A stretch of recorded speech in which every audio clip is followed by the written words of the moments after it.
It's stunning to think that our current view reflects a near exact replica of the stage as it appeared when Constitution Hall first opened as the premier auditorium in our nation's capital.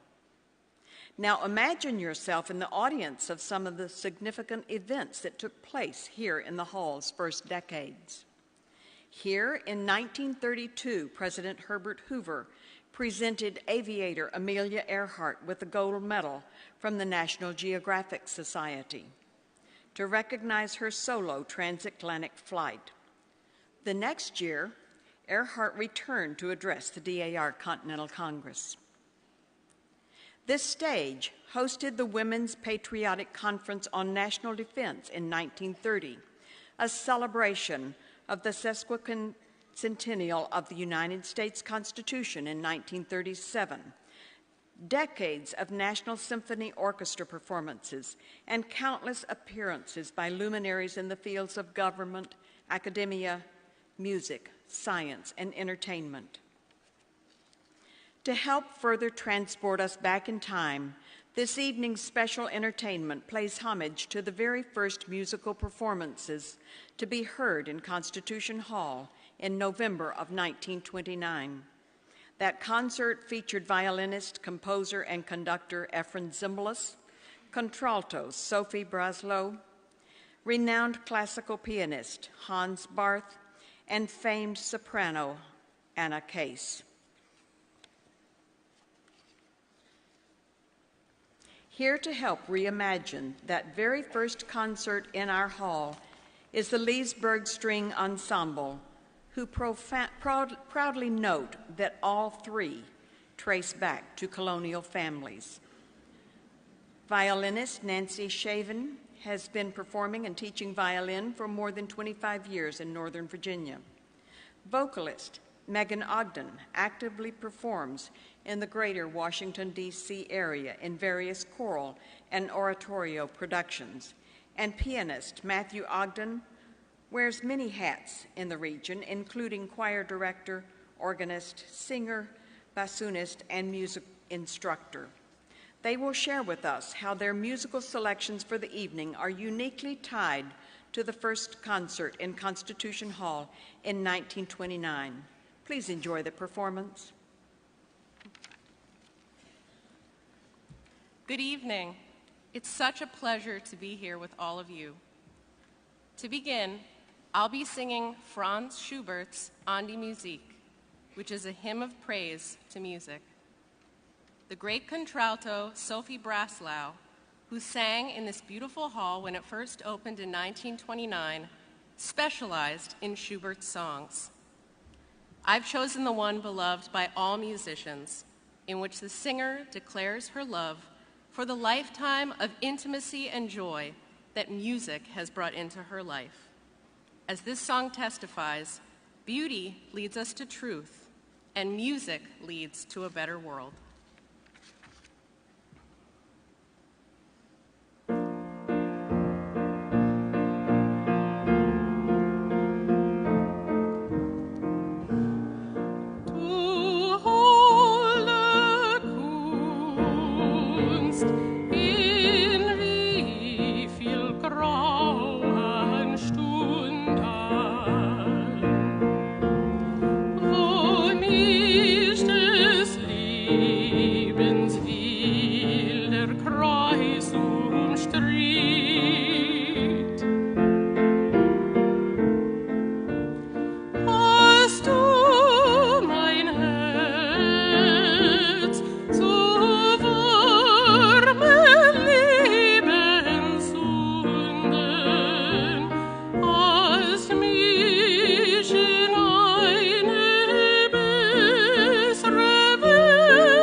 Good evening.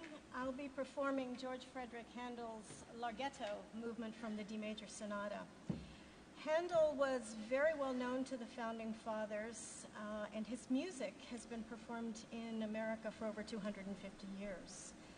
The violinist Ephraim Zimbalist, who performed here in 1929, he made the very first recording of this Larghetto by Handel. I hope you enjoy it.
Next, I'll sing for you the American composer Stephen Foster's Beautiful Dreamer, first published in 1864.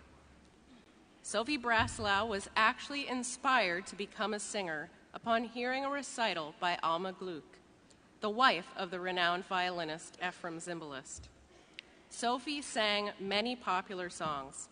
This is one of Stephen Foster's most famous, composed during the American Civil War.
We conclude our memorial concert tonight with a well-known Revolutionary War song, Chester, by the early American composer William Billings, a good friend of Samuel Adams and of Paul Revere. Chester was actually in the running to become our nation's national anthem in the 1920s, to be selected as the official anthem of the United States of America at the time that this hall first opened. It was first composed in 1778, and the very popular lyrics at that time included this verse: Howe and Burgoyne and Clinton too, with Prescott and Cornwallis joined, together plot our overthrow in one infernal league combined. Now those are some lyrics.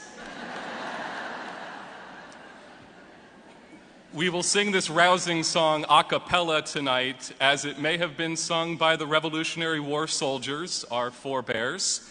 And of course, if you know the words, we encourage you to join in.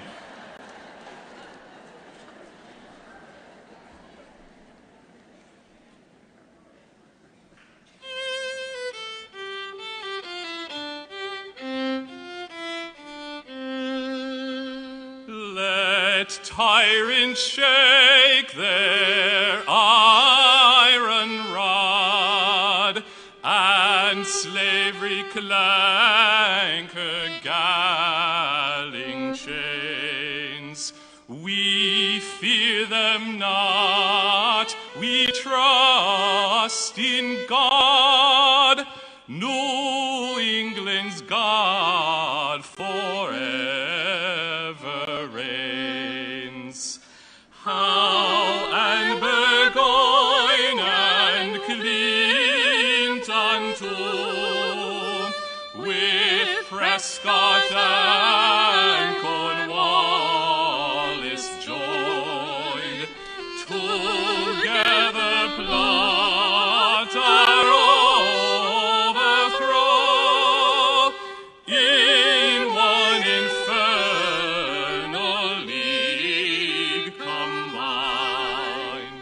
When God inspired us for the fight, their ranks were broke, their lines were forced, their ships were shattered in our sight, or swiftly driven from our coast.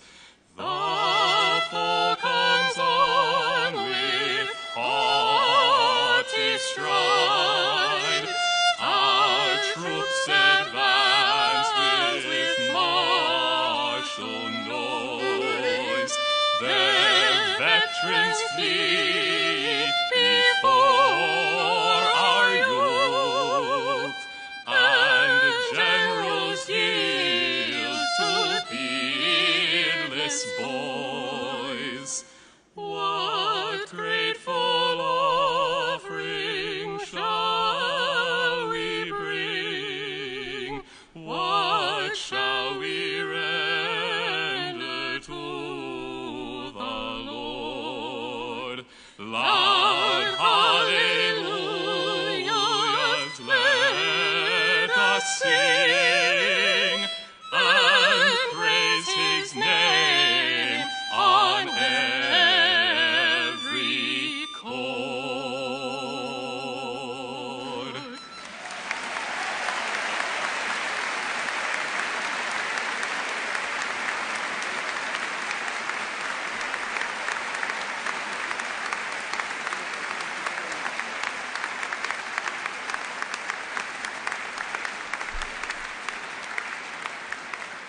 Thank you for that magnificent performance. I can't imagine a more fitting note on which to conclude the celebration of the Restoration achievement on display in this auditorium tonight. My sincere thanks to each one of you for being here to celebrate our history.